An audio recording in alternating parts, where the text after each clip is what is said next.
When you think of dream jobs, movie star is always up there with rock star, athlete, and space cowboy. There can't be many people that didn't, even if only for a moment, fantasize about being a big-time actor and all the perks that would come with it. But it's not all glitz, glamour, smiles, and sunshine. Like anyone, actors can be extremely critical of their own work, and some of them have even gone as far as to publicly voice that displeasure about a number of recent movies. So with that in mind, I'm Ellie with What Culture, here with 10 actors who criticise their own recent roles. Number 10, Tom Holland as Nathan Drake in Uncharted. Ever since he swung into the MCU as Peter Parker, Tom Holland has become one of the biggest names in Hollywood. Aside from playing Spider-Man for Marvel Studios, he's joined the Pixar universe, got his own Apple TV Plus show, and is set to star in the lead role in the upcoming Fred Astaire biopic. His most notorious casting was as Nathan Drake in Sony's Uncharted adaptation. Though the role was originally Mark Wahlberg's, the movie was in development hell for so long and underwent so many changes that Holland was ultimately brought in as a younger version of the iconic character. There were a lot of opinions surrounding his casting, with the majority not exactly being positive, and the actor himself didn't do much to help his cause.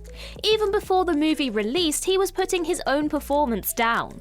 Holland told GQ that rather than focusing on actually bringing the character to life, he was more concerned with whether he would look cool. Just as long as you could see his bulging biceps in his action hero shots, right? Number 9, Ben Whishaw as Q in No Time to Die. The likes of M and Q have been stalwarts in the James Bond franchise for years, and fans have every right to believe they know everything about them. However, No Time to Die featured an exploration of Q that no other movie had delved into before. In a moment that could have been easily missed, Ben Wishaw's character confirmed that he was expecting a date, with a sentence that suggested he had a boyfriend. However, similar to Josh Gad's feelings about LeFou's sexuality in 2017's Beauty and the Beast remake, and how Disney didn't go far enough in exploring it, Whishaw wasn't entirely happy with how fleeting this moment was.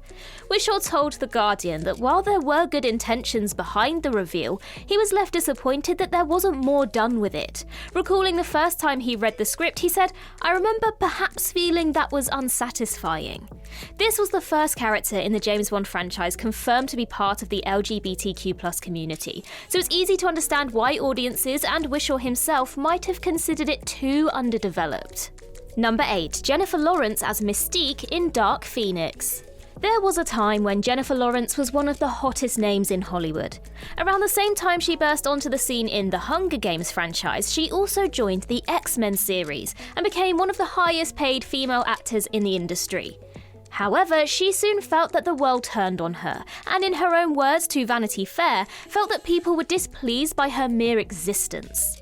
In an effort to please as many people as possible, she kept working and working, and ended up putting out several performances that she felt were below par in terms of quality. At the time, Lawrence's last 4 major roles were in Passengers, Mother, Red Sparrow, and Dark Phoenix. Though none of these movies set the world on fire critically or commercially, it is the latter that Lawrence received the most amount of flack for. "I was not pumping out the quality that I should have," she told Vanity Fair. For many years, she made it clear she wasn't happy with her role as Mystique, mainly thanks to the hours required in the makeup chair. In Dark Phoenix, she was finally given the release of her character's death. It's a shame, but her disillusion with the role was clear for all to see, including herself. Number 7, Judy Dench as Old Deuteronomy in Cats. When it comes to movies, there will always be differences in opinion. The world would be boring if everyone was the same, as it would be if no one ever disagreed. The same theory applies in Hollywood. However, there are some things that bring just about everybody together, and you could argue that the closest you can get to a universal opinion on a movie in recent years is that nobody enjoyed Cats. Tom Hooper's efforts is one of the most infamous flops in decades, and unsurprisingly cleaned up at the Razzies. Even the stars of the show struggled to defend it. James Corden never even saw it after reading the reviews, and although she was thought to have been the best part of the whole thing, Judi Dench was simply appalled with how she looked on the screen. The actor who played Old Deuteronomy told Vogue that she expected to look elegant, but ended up looking like a battered, mangy old cat and a great big orange bruiser. The CGI in the movie and the bizarre human-cat hybrid aesthetic was impossible to ignore, even for Dame Judy. Number 6. Dave Batista as Drax in Guardians of the Galaxy Volume 3. If Guardians of the Galaxy was the most unexpected hit in the entire MCU, you could argue that Dave Batista's Drax was the most unexpected hit of the movie itself. Nobody could have predicted such a successful jump to Hollywood for the former World Heavyweight Champion. From Volume 2 onwards, Drax was no longer the stoic hero as he was in the first movie, but was instead almost exclusively used for comedic relief. It feels as though Batista was a victim of his own comedy chops. He was so funny that he was essentially pigeonholed into doing little else in the franchise.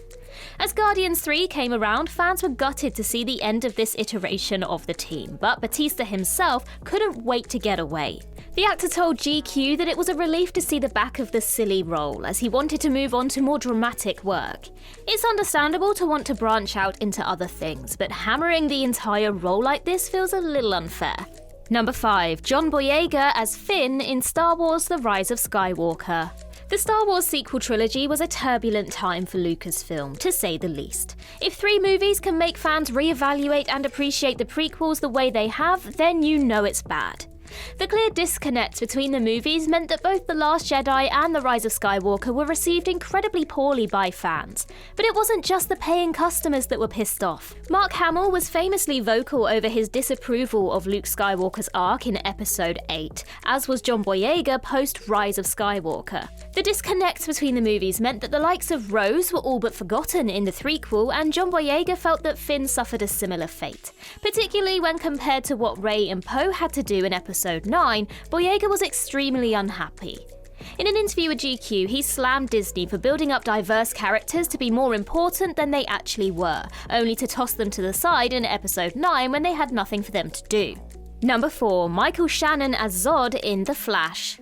It's hard to know how to feel about the release of The Flash. The development hell, the off-screen issues with Ezra Miller, and the apparent end to Zack Snyder's DCEU are complicated factors. But on the other hand, there are some excellent aspects to the movie as well. While everyone is understandably excited to see the return of Michael Keaton's Batman, there's also Michael Shannon's first appearance as Zod since Man of Steel a decade ago.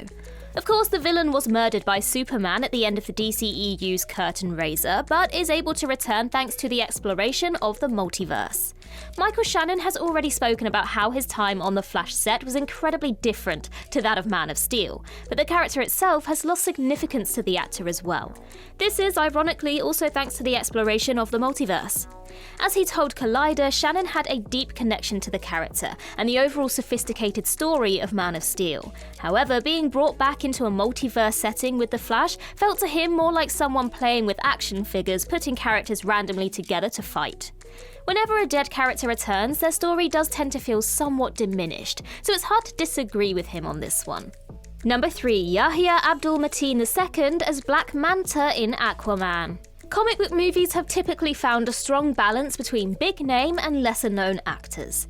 The MCU alone has turned many of the latter into the former, but the DCEU has typically leaned towards more well-known faces. Joining the likes of Ben Affleck, Margot Robbie, Idris Elba and more in the franchise was Yahya AbdulMateen II. The actor has a long list of impressive roles from Watchmen to the trial of the Chicago 7, but his most famous was as Black Manta in 2018's Aquaman. As something of a secondary villain behind Patrick Wilson's Orm, the actor brought a lot to the role, but has since spoken out against it. Batista called Drax silly, but that may not seem quite so harsh compared to AbdulMateen II's words about Aquaman.